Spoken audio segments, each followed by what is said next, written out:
Assalamualaikum warahmatullahi wabarakatuh. Salam guru penggerak. Tergerak, bergerak, dan menggerakkan. Saya Eni Mufianti, calon guru penggerak angkatan 8 dari SD Negeri 1 Bandung, Kebumen. Saya akan menyampaikan koneksi antar materi, kesimpulan dan refleksi modul 1.1 filosofi Ki Hajar Dewantoro. Ki Hajar Dewantoro membedakan kata pendidikan dan pengajaran. Pengajaran merupakan proses pendidikan dalam memberi ilmu atau berfaedah untuk kecakapan hidup anak secara lahir dan batin. Sedangkan pendidikan memberi tuntunan terhadap segala kekuatan kodrat yang dimiliki anak agar ia mampu mencapai keselamatan dan kebahagiaan yang setinggi-tingginya. Pendidikan adalah tempat persemaian benih kebudayaan dalam masyarakat. Pendidikan menciptakan ruang bagi murid untuk bertumbuh secara utuh agar mampu memuliakan dirinya dan orang lain atau yang disebut dengan merdeka batin, dan menjadi mandiri atau yang disebut dengan merdeka lahir.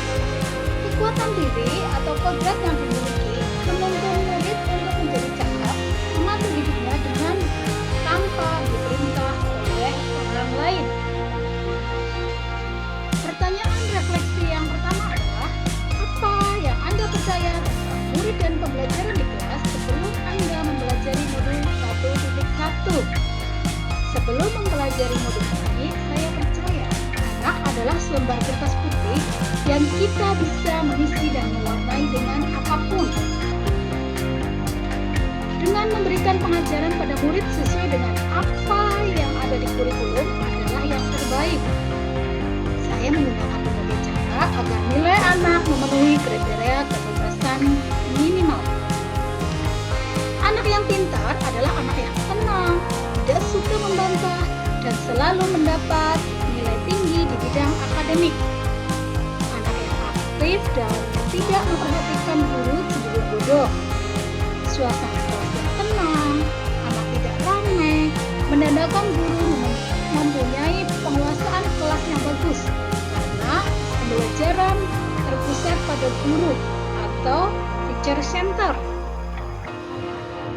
Pertanyaan refleksi yang kedua adalah, apa yang berubah dari pemikiran atau perilaku Anda setelah mempelajari modul ini? Setelah mempelajari modul ini, saya menyadari bahwa setiap anak mempunyai kodrat yang berbeda-beda.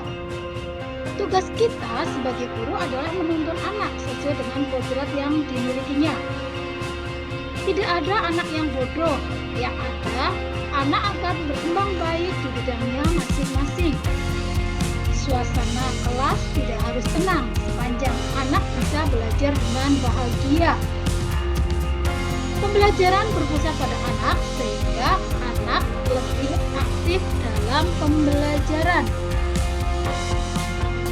Pertanyaan refleksi yang ketiga, apa yang dapat segera Anda terapkan lebih baik agar kelas Anda mencerminkan pemikiran Ki Hajar Dewantoro?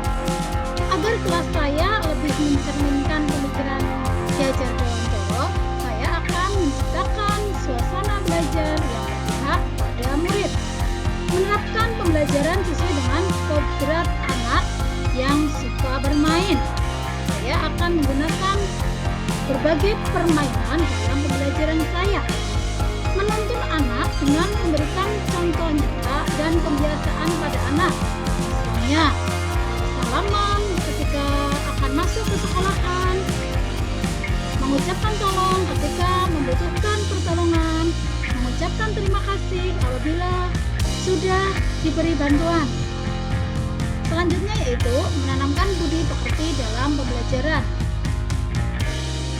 Menerapkan pembelajaran secara konstekstual dengan memanfaatkan lingkungan alam dan kearifan lokal agar anak dapat melestarikannya. Kesimpulan dari refleksi yang saya lakukan adalah, 1. Pendidikan bukan hanya mentransfer ilmu dan nilai saja, tapi mendidik budi pekerti anak sesuai dengan kodrat alam dan kodrat zaman. Pendidikan adalah menuntun anak sesuai dengan minat dan bakatnya sehingga anak dapat mencapai kebahagiaan sejati. Selanjutnya, seorang pendidik sejatinya menghamba pada anak. Terima kasih, semoga bermanfaat. Wassalamualaikum warahmatullahi wabarakatuh.